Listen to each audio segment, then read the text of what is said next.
Meerpet murder కేసులో పోలీసులు సేకరించిన ఆధారాలు కీలకంగా మారాయి. ఇప్పటికే సీజ్ చేసిన ఆధారాలతో హత్యగా తేల్చేందుకు పోలీసులు డిసైడ్ అయ్యారు. 20 లీటర్ల bucket, water heater, shed, hot హంగ్లర్, కుక్కర్, కడాయి, కత్తి, చెక్క మొద్దును సీజ్ చేశారు.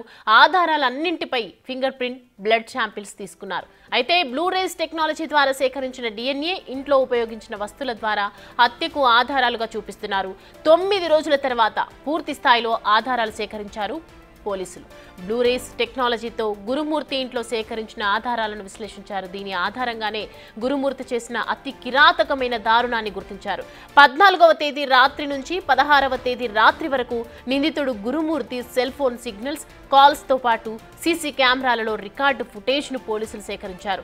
గురుమూర్తి తన భార్యతో గొడవపడి ఆమెను హత్య చేసినట్లు నిర్ధారించారు. ఫోరెన్సిక్ ల్యాబ్ల సహకారం తీసుకొని మరింత లోతుగా విచారించారు. దీంతో ఇప్పుడు పోలీసులు సేకరించిన ఆధారాలే కీలకంగా మారాయి.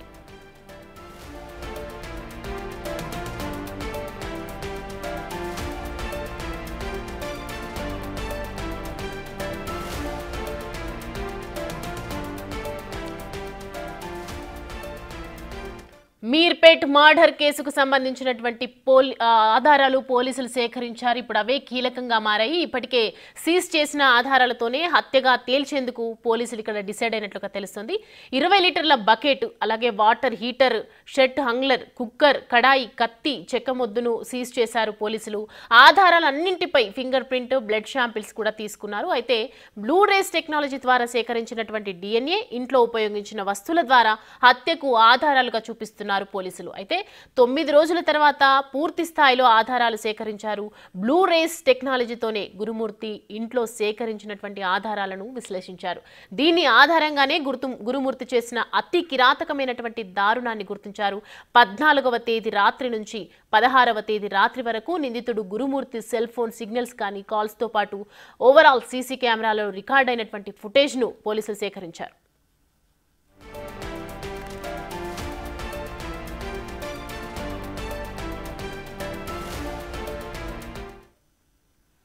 ఇక ఇదే అంశానికి సంబంధించి మరిన్ని అప్డేట్స్ మా ప్రతినిధి సాగర్ అందిస్తారు. సాగర్, పోలీసులు కొన్ని ఎవిడెన్స్ కూడా సేకరించారు ఈ కేసుకు సంబంధించి. గురుమూర్తి ఏవైతే ఆధారాలు అక్కడ విడిచిపెట్టాడో దీనికి సంబంధించి అసలు డీటెయిల్స్ ఏంటి పూర్తిగా?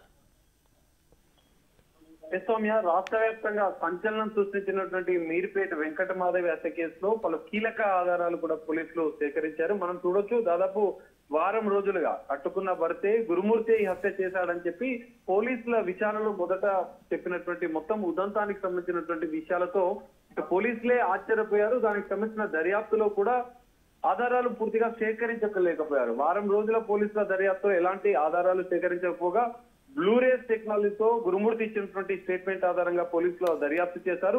టెక్నికల్ ఎవిడెన్స్ ను కలెక్ట్ చేసినటువంటి పోలీసులు ఇటు అంటే వెంకటమాధవికి సంబంధించినటువంటి హత్య ఉదంతం అత్యంత దారుణంగా, కిరాతకంగా హత్య చేశానని గురుమూర్తి విచారణలో చెప్పడంతో దానికి సంబంధించిన టెక్నికల్ ఎవిడెన్స్ ను బ్లూరేస్ టెక్నాలజీ ద్వారా ఇటు వెంకటమాధవికి సంబంధించినటువంటి మృతదేహ ఆనవాళ్ళు ఒకటి కూడా దొరకకపోవడంతో ఆమెకు సంబంధించిన వెంట్రుకలు లేదా ఇంట్లో దొరికినటువంటి కొన్ని ఆనవాళ్లను కూడా ఇటు FSL ఫోరెన్సిక్ సైన్స్ లాబొరేటరీకి సంబంధించిన వారికి కూడా సేకరించి ఇటు క్లూస్ టీమ్ అందజేయడంతో DNA-కి సంబంధించినటువంటి టెస్ట్ చేయడం, DNA ని వారి పిల్లలతో వెంకటమాధవి తల్లి, వెంకటమాధవి పిల్లలతో కూడా సరిపోల్చి ఆ నివేదికను కూడా పోలీసులకు సమర్పించారు. సో ఈ నివేదికలో కూడా సంచలన విషయాలు బయటపడ్డాయి. ఇప్పుడు గురుమూర్తే వెంకటమాధవిని హత్య చేసినట్టుగా కూడా పోలీసులు నిర్ధారించారు. అతి కిరాతకంగా, అత్యంత దారుణంగా ముక్కలుగా చేసి అంటే వాటిని భాగాలను, శరీర భాగాలను కూడా మాంసపు ముద్దలుగా చేసి వాటిని చెరువులో కలపడం కావచ్చు, ఇటు వాటిని కొన్ని వాష్రూమ్ డ్రైనేజ్ లో కూడా వేసినట్లుగా కూడా గురుమూర్తి ఇట్లాంటి కీలక విషయాలు కూడా ఆయన విచారణలో చెప్పడంతో వాటికి సంబంధించిన కీలక ఆధారాలు కూడా పోలీసులు సేకరించారు. కీలకంగా FSL రిపోర్ట్ ఆధారంగా, ఇటు DNA రిపోర్ట్ ఆధారంగా కూడా వీటిని టెక్నికల్ ఎవిడెన్స్ గా కూడా పోలీసులు కోర్టుకి సమర్పించున్నారు. అయితే అత్యంత దారుణంగా కట్టుకున్న భార్యను హత్య చేసినటువంటి గురుమూర్తికి మరి ఎలాంటి శిక్ష పడుతుంది అనేది కూడా వేచి చూడాలి. పోలీసులు కూడా దీనికి సంబంధించినటువంటి కీలక అంశాలు కూడా వెల్లడించే అవకాశం కూడా కనిపిస్తుంది. ఎందుకంటే ఇప్పటికే సంచలన విషయాలు బయటపడ్డాయి. మరి నిజంగానే గురుమూర్తి ఏ విధంగా హత్య చేశాడు, ముక్కలుగా చేశాడు, కుక్కర్ లో ఉడికించాడు, ఇలాంటి సంచలన విషయాలు బయటపడ్డ నేపథ్యంలో ఆ కుక్కర్ తో పాటుగా హత్యకు ఉపయోగించినటువంటి పూర్తిగా కొన్ని ఎవిడెన్స్ ను కూడా ఇంట్లో ఉన్నటువంటి కత్తులు, చెక్క ముద్దు, కుక్కర్, బకెట్ వాటర్ హీటర్ లో కూడా మాంసపు ముద్దలను ఉడికించినట్లుగా కూడా చెప్పిన నేపథ్యంలో ఆ బకెట్ ను వాటర్ హీటర్ ను ఇవన్నిటిని కూడా ఎవిడెన్స్ గా కూడా ఆధారాలుగా కూడా పోలీసులు నిరూపించినారు. ఎఫ్ఎస్ఎల్ రిపోర్ట్ ఆధారంగా వీటిని టెక్నికల్ ఎవిడెన్స్ గా కూడా కోర్టు ముందుకు కూడా గురుమూర్తిని ప్రవేశపెట్టే రిమాండ్ తరలించే అవకాశం ఉంది. అయితే పోలీసులు కూడా దీనికి సంబంధించినటువంటి విచారణ దర్యాప్తులో సంచలన విషయాలు కనిపెట్టిన నేపథ్యంలో వివరాలను కూడా అధికారికంగా వెల్లడించే అవకాశం ఉంది. మరి గురుమూర్తికి అత్యంత కిరాతకంగా హత్య చేసిన గురుమూర్తికి ఎలాంటి శిక్ష పడుతుంది అనేది కూడా వేచి చూడాల్సిన పరిస్థితి కనిపిస్తుంది. సో మొత్తానికి సాగర్ మరి సంచలనాత్మక తీర్పు కోసం అందరూ ఎదురు చూస్తున్నటువంటి నేపథ్యంలో ఈ పోలీసులకు సవాలుగా మారినటువంటి కేసు ఇక కొలికి వచ్చే అవకాశం ఉందా ఇప్పటికీ?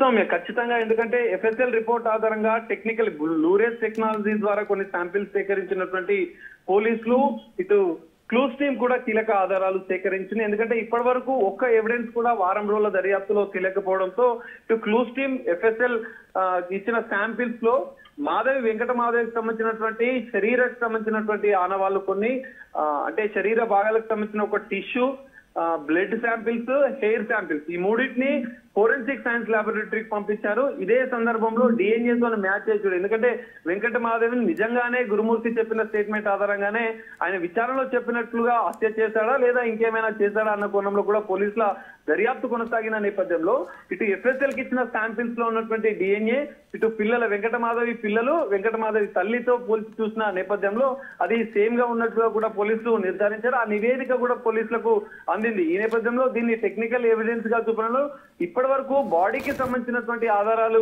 ఏమీ లేకపోవడంతో పోలీసులు తలలు పట్టుకున్న పరిస్థితి కూడా ఈ దర్యాప్తులో మనకు కనిపించింది. పూణే నుంచి ఒక స్పెషల్ ల్యాబ్ కి సంబంధించినటువంటి టీమ్ ని కూడా హైదరాబాద్ కు పంపించి వారి యొక్క సలహాలు తీసుకొని కూడా ఈ కేసులో టెక్నికల్ ఎవిడెన్స్ గా ఏదైతే బాడీ, ఎందుకంటే మృతదేహం లభించని పక్షంలో ఎలాంటి ఆధారాలను మనం కోర్టుకు సమర్పించవచ్చు, హత్య చేసినటువంటి నిందితుడు కూడా శిక్ష పడాలంటే ఎలాంటి సెక్షన్స్ ఇందులో పెట్టాలి, టెక్నికల్ ఎవిడెన్స్ బ్లూరేజ్ టెక్నాలజీ ద్వారా గుర్తించినటువంటి శాంపిల్స్ ను ఇంట్లో హత్యకు వాడినటువంటి కొన్ని పరికరాలను వస్తువులను కూడా స్వాధీనం చేసుకున్న పోలీసులు ఈ మొత్తం మోడ్ ఆఫ్ ఇట్లా క్రైమ్ ఏ విధంగా చేశాడు అన్న మొత్తాన్ని కూడా కోర్టుకు ఆధారాలతో సహా సమర్పించినారు. ఈ కేసులో మరి ఇప్పటికే సోషల్ మీడియా సంచలనం సృష్టించినటువంటి ఈ కేసులో అత్యంత దారుణంగా కట్టుకున్న భార్యను వెంకట మాధవిని హత్య చేసిన గురుమూర్తికి ఖచ్చితంగా కఠిన శిక్ష పడాలని చెప్పి ఇటు ప్రజలు కూడా పెద్ద ఎత్తున డిమాండ్ వస్తున్న నేపథ్యంలో మరి వీరి ఆధారంగా పోలీసులు సమర్పించినటువంటి ఆధారాలతో ఎలాంటి శిక్ష పడుతుంది, జీవిత ఖైదు పడే అవకాశం ఉందా లేదంటే ఇంకేమైనా శిక్ష పడుతుందా అనేది కూడా ఒక